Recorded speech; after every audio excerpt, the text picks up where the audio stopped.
Hi everybody, my name is Jeff White. I am the school board president of Sullivan Schools, and Mr. Allen asked if I would come share a little time with you and read a chapter out of The Chocolate Touch. My chapter is chapter 9, but I'd like to back up very quickly and talk about the end of chapter 8 just so that we can kind of get into chapter 9. And at the end of chapter 8, if you remember, John had been in orchestra practice. And he had picked up his trumpet and began to blow into his trumpet, and it turned to chocolate. And as he was blowing through it, it was making some goofy sounds, and the other kids in the orchestra laughed at him, and it embarrassed him. And he ran out of orchestra practice and ran home, and that's where we pick up in chapter 9. Oh, the shame of it, the humiliation. John wept breathlessly as he ran, shocked and frightened, indignant and angry at the world that had suddenly turned against him. Mean old things, John thought, blaming Miss Plimsoll and Mrs. Quaver for his failures, even though nothing that had happened to him had been their fault in any way. Horrible old school, he thought, even though he had liked school until that morning. Hateful Susan, he thought, even though he knew at the same time that he was really longing for her to be friendly with him again. Through the window, Mrs. Midas saw John coming up the pathway. "Hello, John dear," she called from the living room. "You're home early today. How nice. As a reward, there'll be a piece of chocolate after supper." "I hate it," John shouted. He was crying too hard to say anything else for a moment. When she heard the sound of his voice, Mrs. Midas rushed into the hall. "Why, what's the matter, dear?" she asked, putting her arm around him. John twisted away from her grasp, ran past her, and started up the stairs toward his bedroom.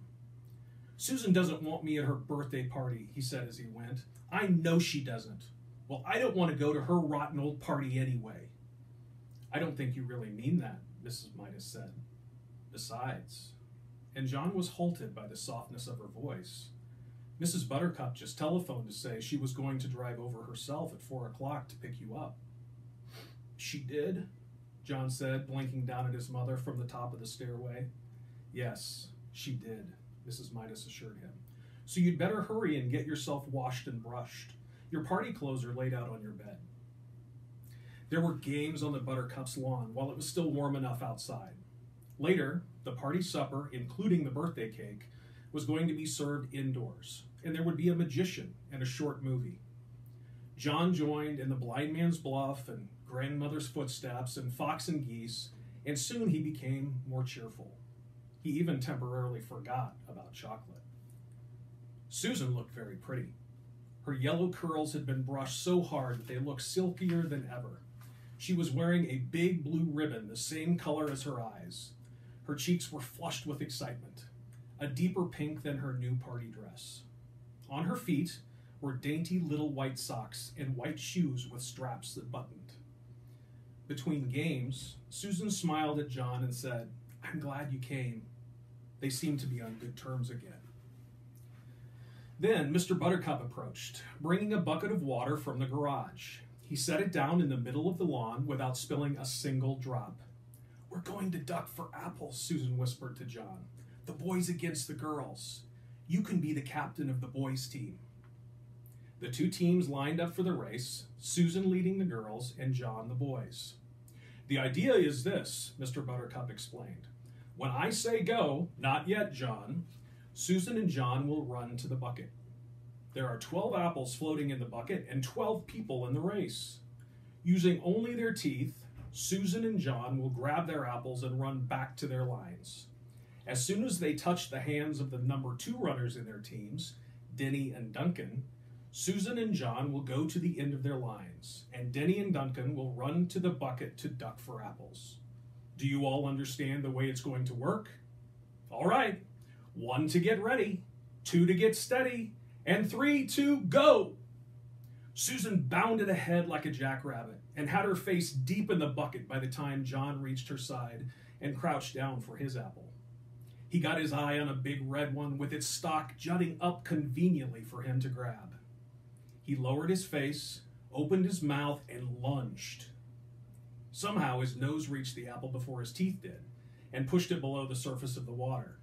John's mouth followed the apple down. Then a terrible thing happened. The clear water in the bucket turned into dark brown, sweet, liquid chocolate. Susan and John immediately pulled their heads up, but it was too late. Their faces were drenched with chocolate syrup. "Oh!" Susan exclaimed, wiping chocolate out of her eyes. Chocolate syrup dripped down all over her delicate pale pink dress. "Oh," she moaned. John was in the same state. There was chocolate all over his face.